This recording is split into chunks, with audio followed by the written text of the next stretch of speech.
Hello friends, welcome to GS station. आपका स्वागत है आपके अपने चैनल पर। साथियों, आज इस वीडियो में हम बात करेंगे जेल वार्डर और फायरमैन के बारे में, जो आपका एग्ज़ाम होने वाला है। तो इससे संबंधित कई लोगों के बहुत सारे क्वेश्चन थे जो समझ नहीं पा रहे थे, तो उस चीज़ का मैं समाधान इस वीडियो में करूँगा। तो चलिए वो वीडियो जो है इसको स्टार्ट करते हैं। शुरू में सबसे पहले बात करते हैं जो इसमें सबसे पहला क्वेश्चन है छात्रों का, उसमें ये है कि सबसे बड़े जो मुद्दा है वो यही है कि आप लोगों ने देखा होगा कि जब जेल वार्डर और फायरमैन का 2016 में आया था तो इस पर कैंसिल हो गई थी किसी कारणवश। ये मेरिट के ऊपर हो रहा था, तो योगी जी की सरकार आ गई, उन्होंने कहा कि रिटन एग्जाम पे कराएंगे। तो कोर्ट में चल रहे थे, कोर्ट में फैसला हुआ, फाइनल हुआ। तो अब इसमें जब 2019 में फॉर्म रीओपन हुआ तो इसमें क्या था कि जेल वार्डर के लिए अलग से फॉर्म अप्लाई किए गए थे और फायरमैन के लिए अलग से फॉर्म अप्लाई किए गए थे। तो यहाँ पे सबसे बड़ा मुद्दा यही बन रहा है कि आखिर दोनों लोग पेपर एक ही होगा या फिर अलग अलग होगा। मतलब कि जेल वार्डर का पेपर अलग होगा, फायरमैन का पेपर अलग होगा। ये चीज़ का असमंजस बहुत ज़्यादा बना हुआ है। तो मैं आपको बता देना चाहता हूँ, इसके दो रास्ते हैं। पहला रास्ता ये है कि आपका पेपर यानी जेल वार्डर और फायरमैन का अलग अलग ना करके एक ही पेपर करवा दें, ठीक है। और रैंक वाइज जिसके नंबर ज़्यादा हो उसको फायरमैन में, और उसके बाद जिसका कम हो उससे थोड़ा उसका जेल वार्डर में कर दें। हालांकि ये डिपेंड करेगा कि रैंक वाइज पे अगर ऐसा करते हैं, लेकिन मुझे नहीं लगता कि ऐसा कुछ होने वाला है। क्योंकि फ्रेंड्स क्या है कि सभी लोग तो, अब ऐसा तो है नहीं कि सभी लोग दोनों पेपर डालें। बहुत से ऐसे अभ्यर्थी हैं जिन्होंने जेल वार्डर डाला है, फायरमैन ने डाला है, और बहुत ऐसे हैं फायरमैन डाला है, जेल वार्डर नहीं डाला है। तो ऐसी स्थिति में इसको हिगरा पाना मुश्किल सा लग रहा है। लेकिन वो भर्ती बोर्ड के ऊपर डिपेंड करेगा, एक पेपर कराएगा या फिर दो पेपर कराएगा। अगर एक पेपर करवाता है तो निश्चित तौर पे वो रैंक वाइज जो है फिर अभ्यर्थी चूज करेगा। और दूसरा आपका रास्ता है, वो दूसरा रास्ता है कि डिफरेंट पेपर, कि चाहे एक ही दिन हो चाहे अलग अलग हो। ऐसा भी संभव है कि एक ही दिन में फर्स्ट और सेकंड पाली कर, क्योंकि ज़्यादा कैंडिडेट तो है नहीं इसमें। जितने भी कैंडिडेट हैं, अगर सब भर्ती बोर्ड चाहे तो एक ही दिन में एग्ज़ाम करवा दे। लेकिन एक ही दिन में एग्ज़ाम भी नहीं करवाएगा, मतलब कि एक ही शिफ्ट में एग्ज़ाम नहीं करवाएगा। एक दिन में करवा सकता है, लेकिन शिफ्ट की अगर बात की जाए तो एक शिफ्ट में एग्ज़ाम नहीं करवाएगा। क्यों नहीं करवाएगा, अभी हम आगे बताते हैं आपको। तो ये जो डिफरेंट पेपर वाला है, ये भी हो सकता है कि जेल वार्डर का फर्स्ट शिफ्ट में करवा दें और फायरमैन का सेकंड शिफ्ट में करवा दें। लेकिन ऐसी स्थिति में वे स्टूडेंट जो जेल वार्डर और फायरमैन दोनों पेपर अप्लाई किए हैं, उनको 4 घंटे फिर पेपर के लिए बैठना पड़ेगा। यानी कि फर्स्ट शिफ्ट में और सेकंड शिफ्ट में भी पेपर उनको देना पड़ेगा। तो इससे भी थोड़ा सा डाउट बन रहा है, लेकिन कोई बड़ी बात नहीं है। 4 घंटे का पेपर देना बहुत इजी हो सकता है, कोई दिक्कत नहीं है। लेकिन ये भर्ती बोर्ड के ऊपर डिपेंड करता है कि एक ही पेपर करवाता है या अलग अलग पेपर करवाता है। फिलहाल ऐसा संभावना हो सकती है कि पेपर एक ही करवावे, क्योंकि इसमें छात्रों की सुविधा ज़्यादा हो जाएगी। उन्हें बार बार जाना नहीं पड़ेगा, तमाम चीज़ों का पैसा खर्च करना नहीं पड़ेगा, तमाम चीज़ें हो सकती हैं। यहाँ तक कि भर्ती बोर्ड का भी बचत होगा इस एक दिन के पेपर में। बट वो डिपेंड करेगा कि भर्ती बोर्ड इस पर करता क्या है, वो तो आगे आने वाला विषय है, कन्फर्म रूप से आगे आके बोल पाएंगे। तो चलिए अगले क्वेश्चन पे चलते हैं। अगले क्वेश्चन पे चलने से पहले साथियों, मैं आप सबको बता देना चाहता हूँ, कोई भी भर्ती हो बेहतरीन तरीके से एनालिसिस वगैरह सब कुछ मेरे ही चैनल पे होता है। तो बिल्कुल चैनल सब्सक्राइब करके बेल आइकन दबा दीजिए। जितने छात्र नए इस वीडियो को देख रहे हैं, तुरंत चैनल को सब्सक्राइब करके बेल आइकन दबा दीजिए। आगे जो भी जानकारी होगी हम आपको ऑफिशियल तरीके से अच्छी न्यूज़ देते रहेंगे। बस आपका फर्ज है चैनल सब्सक्राइब करके बेल आइकन दबाना। और जितने छात्र यानी कि जितने अभ्यर्थी मेरे चैनल से जुड़ चुके हैं, वो सब के सब वीडियो इसी वक्त लाइक कर दें। बिल्कुल आपके लाइक की हमें ज़रूरत होती है। तो चलिए आगे चलते हैं अगले क्वेश्चन पे। अगला क्वेश्चन होगा पेपर का लेवल। तो साथियों, पेपर का लेवल वे सभी अभ्यर्थी जिन्होंने उत्तर प्रदेश पुलिस का फॉर्म अप्लाई किया था, सेम वही पेपर होगा, ठीक है। सेम वही पेपर होगा। कैटेगराइज तो होगी 37 क्वेश्चन की, कहेंगे 37 क्वेश्चन रहेंगे, 38 क्वेश्चन रहेंगे। लेकिन उसमें मैथ के और रीजनिंग के आप लोगों ने देखा होगा पेपर देखकर, मैथ के बहुत मामूली क्वेश्चन आते हैं, बहुत कम आते हैं। जो भी आते हैं थोड़ा लेवल के आते हैं, और बाकी आते नहीं। ज़्यादातर रीजनिंग का चला जाता है, तार्किक में चला जाता है, उसमें रीजनिंग के ज़्यादा क्वेश्चन दे देते हैं।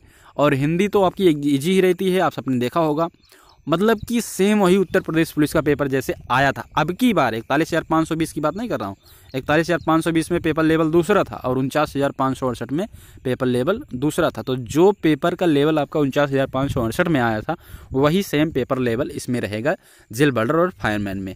41,520 के ऊपर मत आप लोग स्टडी करिएगा।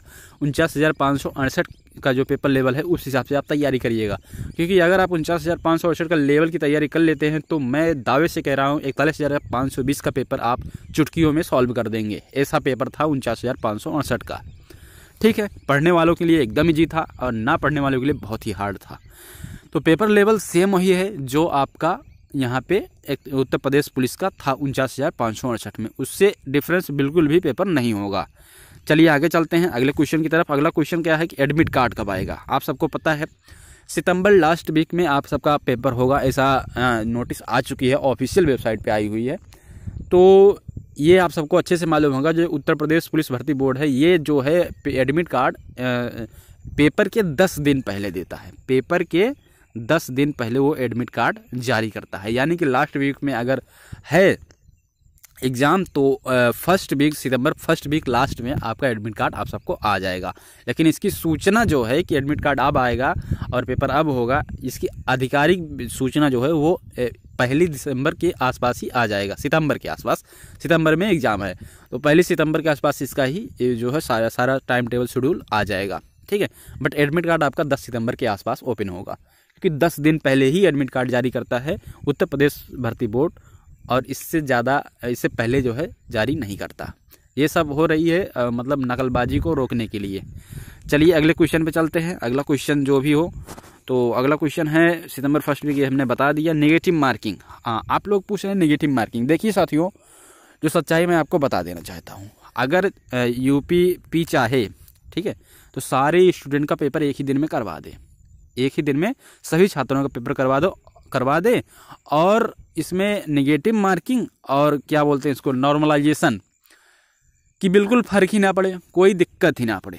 ठीक, इन दोनों चीज़ों को ख़त्म कर सकती है अगर पेपर एक ही दिन करवा दे तो, एक ही दिन एक ही शिफ्ट में करवा दे तो नॉर्मलाइजेशन का कोई फिर फर्क ही नहीं रह जाएगा। अब नेगेटिव मार्किंग की बात करें तो नेगेटिव मार्किंग आपका 1/4 रहेगा, जो आपका उत्तर प्रदेश पुलिस में था। ये कंफर्म है कि नेगेटिव मार्किंग रहेगा, 1/4 नेगेटिव मार्किंग आपका रहेगा, यानी जितने नंबर का क्वेश्चन है उसी को आप 4 से डिवाइड करेंगे। ठीक है, तो जो पॉइंट में आएगा आप सब देखेंगे, जैसे 2 नंबर का है उसको 4 से डिवाइड करेंगे तो 0.5 आएगा, इतना नंबर आपका कटेगा नेगेटिव मार्किंग में। और अगर नॉर्मलाइजेशन की बात करें तो नॉर्मलाइजेशन के लिए उत्तर प्रदेश भर्ती बोर्ड जो होता है वो हमेशा, चाहे आपके 5 लाख स्टूडेंट हो चाहे 10 लाख स्टूडेंट हो, वो पेपर 2 शिफ्टों में करवाता है, कभी भी एक शिफ्ट में पेपर नहीं करवाता। तो यहाँ भी पेपर 2 शिफ्टों में करवाएगा। इसके पीछे एक बहुत बड़ा हाथ होता है, वो होता है कि अगर एक शिफ्ट में पेपर करवा देगा तो इसमें पारदर्शिता 100% हो जाती है। फिर उसमें नंबर मेरे ज़्यादा हैं, घट गए, नॉमिनेशन में मेरे बढ़ गए, ये वाला मुसीबत ही ख़त्म हो जाती है अगर एक शिफ्ट में हो। लेकिन भर्ती बोर्ड हमेशा 2 शिफ्ट में करके इसे कंफ्यूज कर देता है। फिर भर्ती बोर्ड के ऊपर डिपेंड करता है किसके नंबर वो बढ़ाए, किसके नंबर वो घटाए। फिर इस स्थिति में बहुत ज़्यादा वो हो जाता है, आप लोग समझदार हैं, उसमें बताने की ज़रूरत नहीं है, उसके खिलाफ फिर लड़ाई भी नहीं लड़ी जा सकती। वो साफ साफ बोल देते हैं कि ये नॉर्मलाइजेशन में नंबर घटाए और बढ़ाए गए हैं। लेकिन अगर एक शिफ्ट में हो जाए तो उनके पास कोई फिर बचेगा ही नहीं कि हमने घटाए हैं बढ़ाए हैं। तो आपका पेपर जो है वो 2 शिफ्टों में ही होगा, उससे ज़्यादा हो सकता है, कम नहीं हो सकता। ठीक है, पेपर आपका 2 शिफ्ट से ज़्यादा हो सकता है लेकिन कम नहीं हो सकता, इतना आप मेरी बात याद रखिएगा। अगर आप लोग इसके खिलाफ लड़ाई लड़ें तो बिल्कुल एक शिफ्ट में पेपर हो सकता है, लेकिन मुझे नहीं लगता कि कोई स्टूडेंट इतनी नॉर्मल सी बात के लिए चलेगा लड़ाई लड़ने। ठीक है, इस चीज़ का आंदोलन करेगा कि पेपर एक शिफ्ट में करवाओ, ये अभी कोई नहीं लड़ेगा। जब पेपर में उसके नंबर कम होते हैं तब स्टूडेंट को समझ में आती है कि नहीं ऐसा नहीं, ऐसा करना चाहिए था। तो लड़ाई लड़ने वाली बात है तो आप लोग फिलहाल तो अभी कर नहीं पाएंगे। फिलहाल आप पेपर की तैयारी करिए, जो भी होगा देखा जाएगा। पेपर आपका 2 शिफ्टों या फिर 2 से अधिक शिफ्टों में होगा, एक शिफ्ट में पेपर नहीं होगा, ये बात मेरी आप मान के चलिएगा। ठीक है, तो नॉर्मलाइजेशन वाला खेल इसमें भी होगा जैसे उत्तर प्रदेश पुलिस में होता है। बिना नॉर्मलाइजेशन खेल के उत्तर प्रदेश पुलिस भर्ती कोई कंप्लीट नहीं हो सकती, क्योंकि पारदर्शिता तब 100% हो जाती है। और यहाँ पे पारदर्शिता का ही मेन जो है राज होता है, पारदर्शिता से ही मतलब नॉर्मलाइजेशन से ही सारा खेल खेला जाता है। तो साथियों ये सारी जानकारी हमने दी। अगर इसके अलावा किसी को जेल वार्डर और फायरमैन का कुछ भी चाहिए, हाँ कुछ लोग एक क्वेश्चन और पूछ रहे थे कि जो 2016 में फॉर्म अप्लाई किए हैं क्या वो भी पेपर दे पाएंगे। तो बिल्कुल बिल्कुल परेशान होने की ज़रूरत नहीं, वो भी एग्ज़ाम दे पाएंगे। जो 2016 में फॉर्म अप्लाई किए थे, जो 2019 में किए हैं, दोनों लोग फॉर्म दे पाएंगे, पेपर दे पाएंगे और उसी टाइम पे दे पाएंगे जब सबका होगा। ठीक है, ये सारी बातें थी जो हमने आपको बताई जेल वार्डर और फायरमैन से संबंधित। इसके अलावा किसी को कोई भी सवाल चाहिए, नहीं समझ में आ रहा हो, कमेंट्स कर सकते हैं, हम आपके सवालों का जवाब ज़रूर देंगे। और जो हमने आपसे सवाल पूछे थे पिछली वीडियो में, उसका वीडियो बना रहा हूँ, बहुत जल्द ही आपको दूंगा। तो साथियों, बस इतनी सी जानकारी देनी थी।